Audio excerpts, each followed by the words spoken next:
जय श्री कृष्णा। राधे राधे। हे प्रिय भक्तों, स्वागत है आपका हमारे YouTube चैनल शिव और शक्ति में। हे प्रिय भक्तों, जिन भक्तों ने कल देवशयनी एकादशी का व्रत रखा था वे आज अपना व्रत खोलेंगे। आज का दिन बड़ा ही शुभ और मंगलकारी है। एकादशी के व्रत के दिन तुलसी माता की और लक्ष्मी माता की कथाओं को सुनने से ही व्रत पूर्ण माना जाता है और समस्त मनोकामनाएं पूर्ण होती हैं।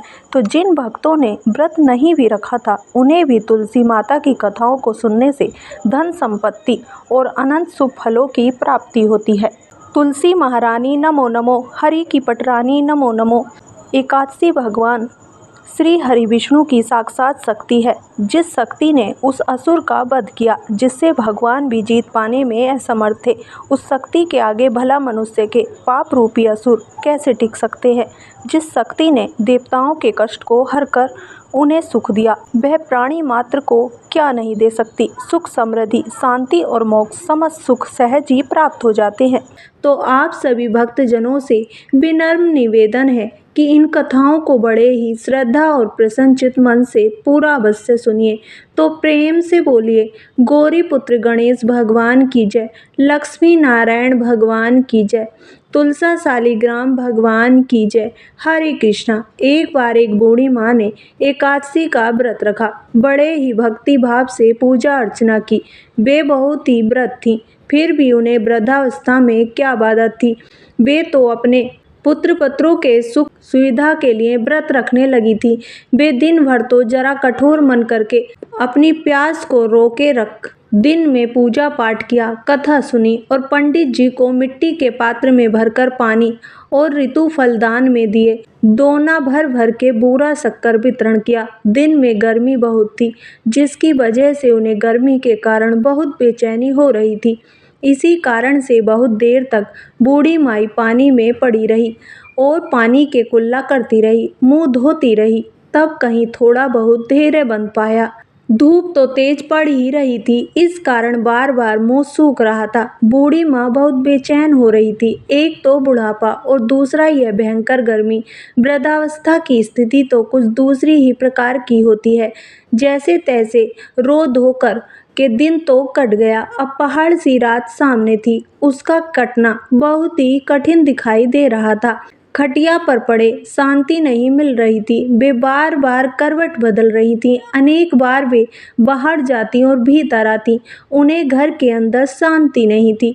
फिर वे पड़ी पड़ी एकादशी माता का स्मरण करती रहीं।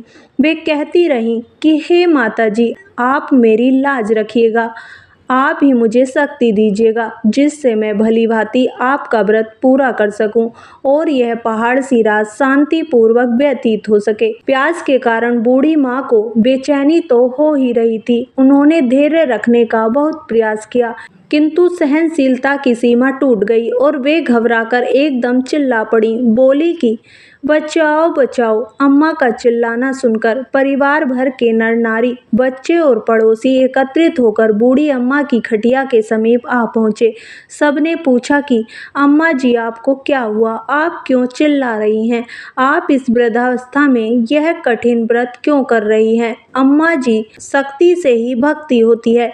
थोड़ी ही देर में वे फिर से बोली कि अरे, हमारे तो प्राण ही निकले जा रहे हैं। मेरी छाती पर ठंडे पानी का घड़ा रख दीजिए। नातियों ने दादी की छाती पर ठंडे पानी का पात्र रख दिया। तब कहीं उन्हें थोड़ा सा आराम मिला और थोड़ी देर के लिए उन्होंने अपनी आंखें बंद कर ली। एकादशी माता ने सोचा कि यह बूढ़ी अम्मा है तो बहुत कठोर, जरा जाकर उसकी परीक्षा लेनी चाहिए। एकादशी माता आधी रात को मुर्गा बनकर टेर लगाने लगी। मुर्गा की आवाज़ सुनकर दादी जल्दी से उठी और बाहर जाकर आसमान की ओर देखा, किंतु आसमान में कहीं उन्हें प्रातःकालीन तारा दिखाई नहीं दिया। अम्मा सोचने लगी कि यह मुर्गा क्यों और कैसे बोल गया। उन्हें प्यास तो लग ही रही थी। थोड़ा बहुत उनका मन भी विचलित होने लगा था। किंतु अंत में उन्होंने दृढ़ निश्चय किया कि मैं अब व्रत को पूर्ण करके ही छोड़ूंगी, चाहे भले ही मेरे प्राण निकल जाएं। यह सोचकर फिर वे खटिया पर शिथिल होकर लेट गईं।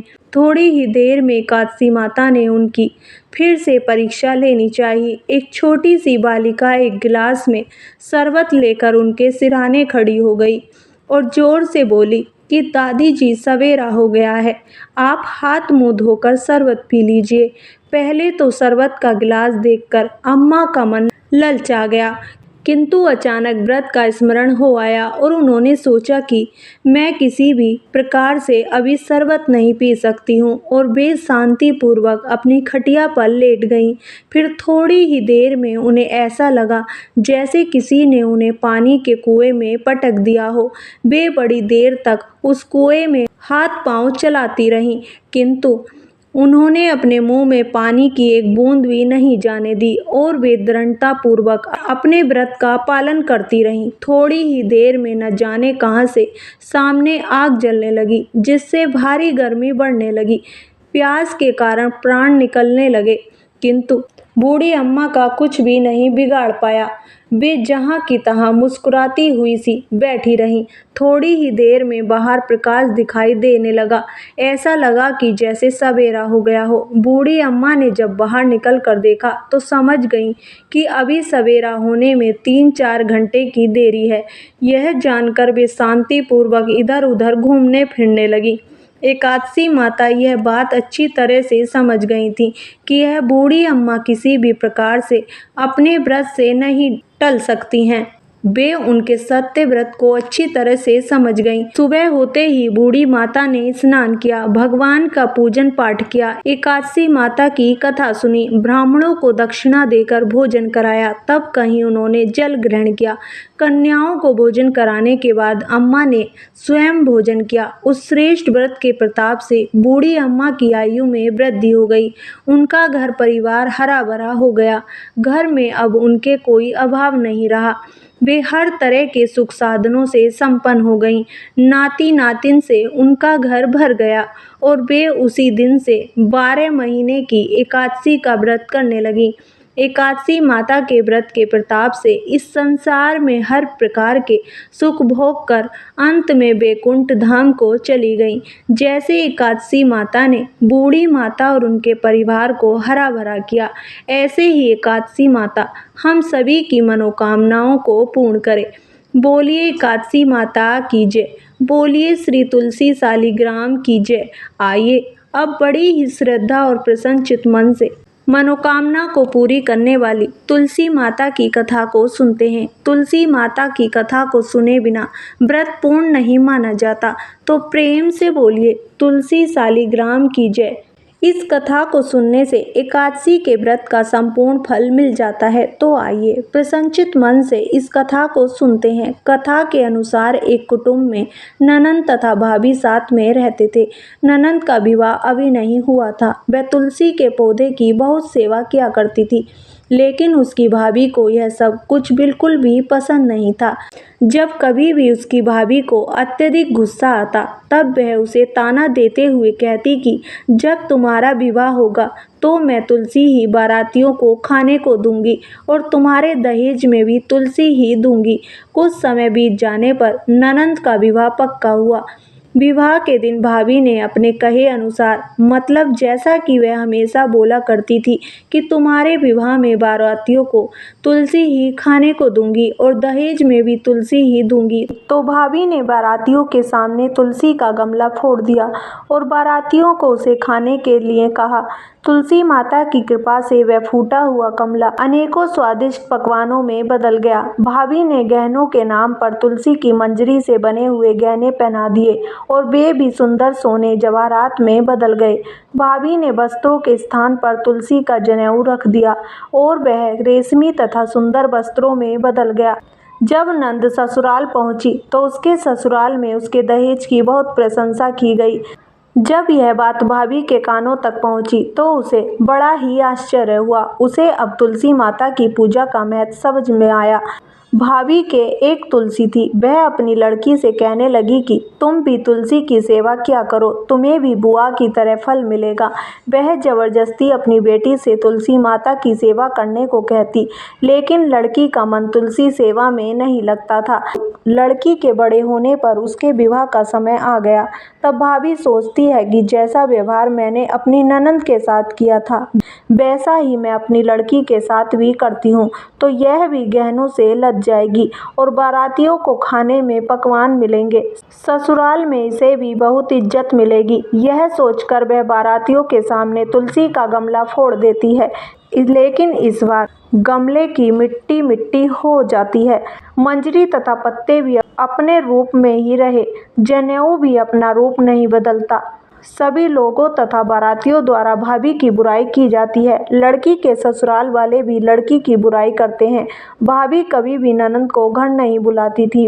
भाई को बहन की याद आती है तो भाई ने सोचा, बहुत समय हो गया, मैं बहन से मिलकर आता हूँ। उसने अपनी पत्नी से कहा और कुछ उपहार बहन के पास ले जाने की बात कही। भाभी ने थैले में ज्वार भर कर दे दिया और कहा, और कुछ नहीं है, तुम यही ले जाओ। वह दुखी मन से बहन के पास चल पड़ा। वह सारे रास्ते सोचता रहा कि कोई भाई अपनी बहन के घर ज्वार कैसे ले जा सकता है। यह सोचकर वह एक गौशाला के पास रुका और ज्वार का थैला गाय के सामने पलट दिया। तभी गाय पालने वाले ने कहा कि आप गाय के सामने हीरे मोती तथा सोना क्यों डाल रहे हो। यह देखकर भाई को बड़ा ही आश्चर्य हुआ और उसने सभी हीरे मोती तथा सोना वापस अपने थैले में रख लिया। भाई ने सारी बात अपनी बहन को बताई और बड़ी खुशी खुशी उसने सारे हीरे मोती और जेवर अपनी बहन को दिए।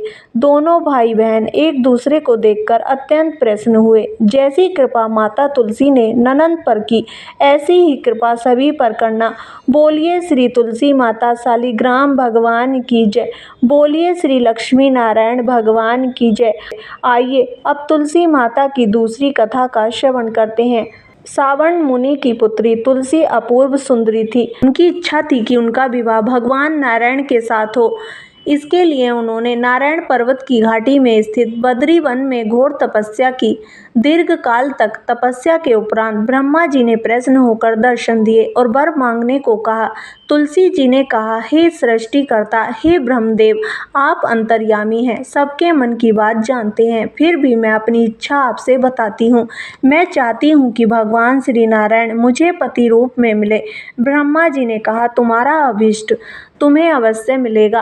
अपने पूर्व जन्म में किसी अपराध के कारण तुम्हें श्राप मिला है। इसी कारण भगवान श्री नारायण के एक पार्षद को भी दानव कुल में जन्म लेने का श्राप मिला है। दानव कुल में जन्म लेने के बाद भी उसमें नारायण का अंश विद्यमान रहेगा। इसलिए इस जन्म में पूर्व जन्म के पाप के शमन के लिए संपूर्ण नारायण तो नहीं मिलेंगे, लेकिन नारायण के अंश से युक्त दानव कुल में जन्मे उस शापग्रस्त पार्षद से तुम्हारा विवाह होगा। श्राप मुक्त होने पर भगवान श्री नारायण सदा सर्वदा के लिए तुम्हारे पति हो जाएंगे। तुलसी जी ने ब्रह्मा जी के इस वर को स्वीकार किया, क्योंकि मानव कुल में जन्म के कारण उस मायावी भोग को तो भोगना ही था। तुलसी जी बद्री वन में ही रहने लगी। नारायण का वह पार्षद दानव कुल में जलंधर के नाम से पैदा हुआ था। कुछ दिनों बाद वह भ्रमण करता हुआ बद्री वन में आया। यहाँ तुलसी को देखते ही वह उस पर मंत्रमुग्ध हो गया और तुलसी के सामने उसने अपने विवाह का प्रस्ताव रखा। उसने तुलसी जी से विवाह करने की इच्छा प्रकट की। इतने में ही वहाँ ब्रह्मा जी आ गए और तुलसी जी से कहा, तुलसी, जलंधर को देखो, कैसा देवों उसका स्वरूप है। दानव कुल में जन्म लेने के बाद भी लगता है जैसे इसके शरीर में नारायण का वास हो। तुम प्रस्ताव को सहर्ष स्वीकार कर लो। तुलसी को भी लगा कि उसकी तपस्या पूर्ण हुई, उसे इच्छित फल मिला है। जालंधर के साथ उसका गंधर्व विवाह हो गया और वह जालंधर के साथ उसके महल में पत्नी बनकर आ गई। जालंधर ने अपनी परम सुंदरी सती साध्वी पत्नी तुलसी के साथ बहुत दिनों तक राज्य किया। उसने अपने राज्य का इतना विस्तार किया कि देवलोक तक उसके अधिकार में आ गया। स्वर्ग का सुख भोगने वाले देवताओं की दशा भिखारियों जैसी हो गई। जालंधर किसी को कष्ट नहीं देता था, पर अधिकार और राज्य छिन जाने से सारे देवता मिलकर ब्रह्मा, विष्णु और शिव जी की सभा में गए तथा अपनी विपत्ति सुनाई। ब्रह्मा जी ने कहा, तुलसी परम साध्वी है, उसका विवाह जालंधर से मैंने ही कराया था। जालंधर को तब तक नहीं हराया जा सकता या मारा जा सकता जब तक तुलसी को ना छला जाए। विष्णु जी ने कहा, जालंधर पूर्व जन्म में मेरा पार्षद था। श्राप के कारण उसे दैत्य कुल में जन्म लेना पड़ा। इस जन्म में भी मेरा अंश उसमें व्याप्त है। साथ ही तुलसी के पतिव्रत धर्म से वह अजय है। फिर देवताओं की सहमति से भगवान शिव ने जालंधर के पास संदेश भेजा कि या तो वह देवताओं को राज्य लौटा दे या फिर उनसे युद्ध करे। जालंधर शंकर के पास पहुंचा। उसने कहा, देवाधिदेव, आपके लिए देवताओं का पक्ष लेना उचित नहीं है। राज्य बढ़ाना हर राजा का कर्तव्य है। मैं किसी को दुखी नहीं कर रहा हूँ। देवताओं से कहिए कि वे मेरी प्रजा बनकर रहे। मैंने आपका कोई भी अपमान नहीं किया है। हमारा आपका युद्ध शोभा नहीं देता है। अगर आप हार गए तो बड़ी लज्जा की बात होगी। मैं हार गया तो आपकी कीर्ति बहुत अधिक नहीं बढ़ेगी। भगवान शंकर फिर हंसने लगे। वे तो सब रहस्य समझते थे। तो तुलसी और जालंधर के पूर्व जन्म के श्राप की अवधि लगभग पूरी हो चुकी थी। फिर शंकर जी बोले, इसमें कीर्ति और लज्जा की बात क्या है? तुम देवों को राज्य लौटाकर उन्हें उनके पद पर प्रतिष्ठित होने दो। युद्ध से बचने का यही एक उपाय है। जालंधर ने कहा, मैंने युद्ध के बल से देवलोक जीता है। कोई उसे युद्ध के द्वारा ही वापस ले सकता है। यह मेरा अंतिम उत्तर है। अब मैं जा रहा हूँ। ऐसा कहकर जालंधर चला गया। उसने अपनी पत्नी तुलसी को सारी बातें बताईं और कहा, कर्म भोग सब काल सूत्र में बंधा है। जीवन में हर्ष, शोक, भय, सुख, दुख, मंगल, अमंगल काल के अधीन है। हम तो केवल निमित्त हैं। संभव है भगवान शिव देवों का पक्ष लेकर मुझसे युद्ध करें। तुम चिंता मत करना, तुम्हारा सती तेज मेरी रक्षा करेगा। दूसरे दिन भगवान शंकर के नेतृत्व में देवताओं ने युद्ध छेड़ दिया। जालंधर ने भीषण बाणों की वर्षा कर उनका वेग रोका। उसके प्रहार से देवता डगमगाने लगे। उसने दानवी शक्ति का प्रयोग करके मायावी युद्ध आरंभ किया। युद्ध स्थल पर वह किसी को भी दिखाई नहीं देता था, पर उसके अस्त्र शस्त्र प्रहार कर देवों को घायल कर रहे थे। देवगण अपने अस्त्र चलाएं तो किस पर चलाएं, क्योंकि कोई शत्रु सामने था ही नहीं। कई दिनों तक इस तरह भयंकर युद्ध चला। जालंधर पराजित नहीं हुआ। तब शिवजी ने विष्णु से कहा, विष्णु, कुछ तो उपाय करो, अन्यथा मेरा तो सारा यश मिट्टी में मिल जाएगा। विष्णु जी ने सोचा, बल से तो जालंधर को हराया नहीं जा सकता, इसलिए छल का सहारा लेना ही पड़ेगा। उन्होंने तुरंत अपना स्वरूप जालंधर जैसा बनाया और अस्त्र से सुसज्जित हो तुलसी जी के पास पहुंच गए। बोले, प्रिय, मैं युद्ध जीत गया। सारे देवता भगवान शंकर समेत हार गए। इस खुशी में आओ, मैं तुम्हें अपने अंग से लगा लूं। पति को प्रत्यक्ष खड़ा देखकर तथा विजय का समाचार सुनकर वह दौड़कर मायावी जालंधर के गले से लिपट गई। इस प्रकार पति पत्नी दोनों में आलिंगन होकर खूब खुशी मनाई। पर पुरुष के साथ इस प्रकार के व्यवहार से उसका सती तेज नष्ट हो गया। उसका सती तेज जो जालंधर की कवच के रूप में रक्षा कर रहा था, वह कवच नष्ट हो गया। जालंधर शक्तिहीन हो गया। यह जानते ही भगवान शंकर ने अपने त्रिशूल से प्रहार किया। त्रिशूल के लगते ही जालंधर जलकर भस्म हो गया। जालंधर के मरने को जानकर विष्णु अपने असली रूप में आ गए। सामने अपने पति जालंधर के स्थान पर भगवान विष्णु को खड़ा देखकर तुलसी बहुत विस्मित हुई। उसको पता लग गया कि स्वयं नारायण ने उसके साथ छल किया है। क्रोध में आकर तुलसी जी ने श्राप दिया, एक सती स्त्री का अस्तित्व भंग करने के अपराध में तुम हृदयहीन पत्थर हो जाओ। विष्णु जी ने तुलसी के श्राप को श्रोद्धार कर कहा, देवी, तुम्हारे तथा जालंधर के कल्याण के लिए मुझे ऐसा करना पड़ा। तुम दोनों को श्राप मुक्त करना था। तुम भी अब अपना शरीर त्याग कर तुलसी बिरवा के रूप में जन्म लो और मेरी पूजा तुलसी दल से होगी। मैं शालिग्राम पत्थर बनूंगा। मेरे शीर्ष पर तुम आदर से विराजमान होगी। तुम्हारे पति की हड्डियों के चूर्ण से शंख की उत्पत्ति होगी। उस शंख ध्वनि से देवता तथा मेरी पूजा आराधना होगी। जहाँ शंख ध्वनि होगी वहाँ मंगलमय और विराजमान रहूंगा।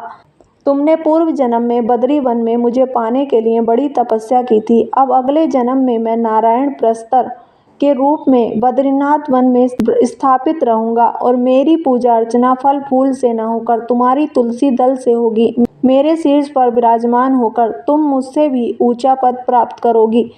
तो बोलिए श्री राधा कृष्ण भगवान की जय, बोलिए श्री तुलसी शालिग्राम जी की जय। तो हे प्रिय भक्तों, कैसी लगी आपको आज की कथा? अगर वीडियो पसंद आई हो तो वीडियो को लाइक करें, चैनल को सब्सक्राइब करें और कमेंट बॉक्स में जय श्री हरि और जय तुलसी माता अवश्य लिखें। धन्यवाद।